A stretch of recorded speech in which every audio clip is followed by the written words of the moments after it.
Questions? I do. The gentleman yields. Thank you, Chairman Buckley. I appreciate you and the thoughtful explanations that you have.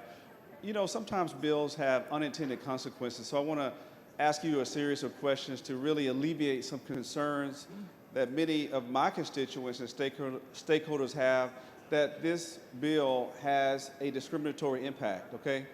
And so, are you aware that in Indiana, researchers have concluded that the introduction of vouchers in 2013 has increasingly benefited higher income white students, many of whom are already in private schools, and diverts funding from all other students who remain in public schools in the school system. Are you aware of that? I'm not aware of the individual demographics of participants in Indiana. Okay. Are you aware that simply an analysis from an Ohio newspaper using data provided by the Ohio Department of Education found that the state's voucher programs disproportionately served white students? Are you aware of that? I am not. Are you aware of the Century Foundation report reviewing the impact of private school vouchers nationwide found that voucher programs are more likely to increase school segregation than to promote integration or maintain the status quo? Are you familiar with that? I'm not familiar because we don't have a system in Texas. Okay. Well, let's talk about Texas. Are you aware that currently Texas private schools disproportionately serve Anglo students? Are you aware of that? I'm not aware of the demographics of our private schools. Well, here are some of the demographic data that I found. That according to the most recent data, white students are the majority population in private schools in Texas, comprising 55% in 2022 as compared to 26% in public schools. Are you aware of that? I'm not aware of that, like I said, demographic data concerning private schools. Are you aware that African American and Latino students attend private schools at lower rates than Anglo students? Are you aware of that? I'm not aware of those demographics. And the data that I received showed that only 13% of public school population in Texas are black. Gentleman's time has expired. Mr. Speaker, Mr. Reynolds, for what purpose? motion to extend the time. Members, you've heard the motion. Is there objection? The chair hears none. The gentleman's time is extended. Thank you. Chairman Buckley, are you aware of data that shows that 13% of the public school population in Texas is black and 53% of the public school population is Latino? Are you aware of those statistics? Was that public schools? Yes, sir. Yes, I'm aware of that. Okay. And are you aware that only 6% of private schools are African American populated students and 23% of Hispanic students in private schools? Are you aware of that? I'm not aware of those demographics. Okay. Does it concern you that, let me strike that, has this body adequately considered the very likely possibility that this legislation will disproportionately benefit white students and create more segregation in our schools? That is not the intent of this legislation. It's my intent that this gives every Texas family the opportunity to select the education that is the best fit for their child. What protections does this bill have to ensure that we don't fund segregation in our public schools? Yeah. When you look across all the states, first of all, there's throughout the process, there's no discrimination on who can apply and such. But we also find that across the country, when you look at programs, that you see significant populations of Hispanics and African Americans that attend private school and that are accessing through ESA programs. And the intent of this bill is to give parents, regardless of immutable characteristics, the opportunity to access the education that's best for their child, Mr. Reynolds. That's what this bill does.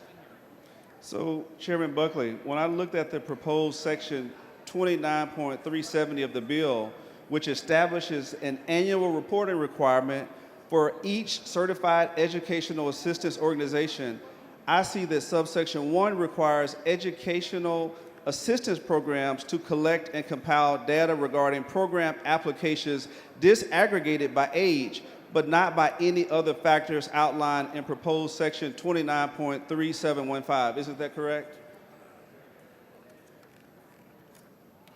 The intent of the section is to make sure that the report reports back to the legislature of the participants in the program. Okay. And I'm just trying to make sure that there wasn't a drafting error. Can you explain why other factors such as disability, status, or race, gender, socioeconomic status are not included in this annual reporting requirement for this application? Well, the application process would certainly require verifying disability status because one of the priority groups. But again, the process and the reporting is required to make certain that we know who is accessing the program. Is it your intention, or it's my understanding, is your intention that this legislation be a universal voucher, correct? Yes, every Texas family is eligible to apply, given the eligibility requirements. And so your goal, as you just expressed, is to increase the opportunity for all students, including marginalized students, correct? Absolutely. So we have heard many concerns from a variety of stakeholders about the potential discriminatory impact from this legislation. Do you agree with me that one way that we could mitigate these concerns would be to monitor and evaluate which students are having success in exercising their right to receive funding for their preferred private school and which ones are not? Wouldn't that be helpful?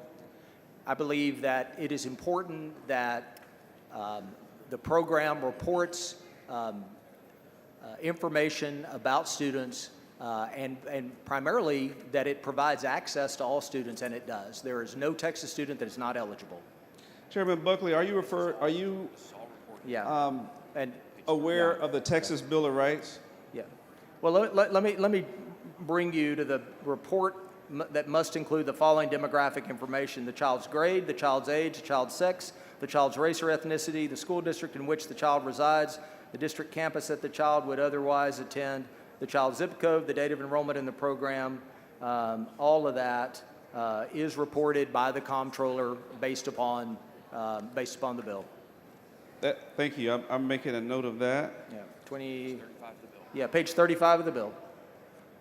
So, with respect to the students who can be denied admittance from private schools, you do know that there are different requirements for admittance from a public school versus a private school, correct? Yes, sir. Okay. Is it true that a private school may deny a student admission on the basis of their religious practices or identity? Isn't that correct? No, that simply private schools will make parents aware of certain religious requirements or certain religious activities, and the parent can decide whether or not they would like their child to attend. Isn't it true that 75% of private schools in Texas are religious? I'm not sure of that breakdown, but that's probably about right. Okay. But you don't have any evidence to dispute that, would you? I don't. In other words, is it almost certain that the state will be funding religious discrimination to the tunes of millions of dollars that would otherwise be going to our public schools, which are constitutionally prohibited from discriminating against any student for any reason, correct? The private schools will not discriminate based on that, and I don't believe that makes that bears itself out, that it's religious, that it's discriminatory based on religious tests. If it's a Christian private school, do they have to admit a Muslim private school student? I'm sorry? If it's a Christian private school, do they have to admit a student that is a Muslim student? Do they have to admit that student to their school? Yeah. They will make sure that that's a fit. They'll advise parents of the requirements of that student to attend that school, and that's the way the process works. Isn't it true that a private school may deny admission on the basis of a disability? No, we've hashed this out in our committee hearings. That's a great question, by the way. What private schools do is they make certain that they can provide the services that are necessary to serve that child. And we have we have 60-something private schools in Texas that are accredited to make sure that they particularly serve children with special needs, and including one in my own district. And we even had testimony from families that applied to certain schools, and they would say, you know what, there might be a better private school option, and they would give parents an option because they want to make sure it fits for the kid. And they understand that if they can't provide the services they think, but they know an additional school or another school could do that, then they direct the parent that direction. But isn't it true that private schools are not required to provide language access services to emergent bilingual students? Private schools in our Catholic system and others have very robust and rich language courses and the ability. I mean, if you look at our Spanish speakers and stuff in our Catholic schools, there are, I don't know the exact percentage, but I do know that it's a large percentage of students that speak other languages other than English. Isn't it true that a private school may deny a student admission on the basis of their gender? Well, there are some schools that are sort of set up to be either all male or all female, but that is, again, and that's a parent has that, they have that right to decide, and they'll choose the right one based on the child's gender. Could the private school also deny student admission based on sexual orientation or gender identity? I'm not advised about that. Given the multiple and often intersecting ways of this legislation will find discrimination, how does it comply with the Texas Constitution's equal educational opportunity mandate? This bill provides every Texas parent, every single one of them, an option to apply for an education savings account and take their child to the setting that fits them best. Mr. Reynolds, what's so fundamentally different about what we're doing here is we're empowering parents to make those decisions, and we're giving them options. And I think what's even more important, they will receive options that best fits their child. Thank you, Chairman Buckley. Sure. Thank you. The gentleman's time has expired. Sorry.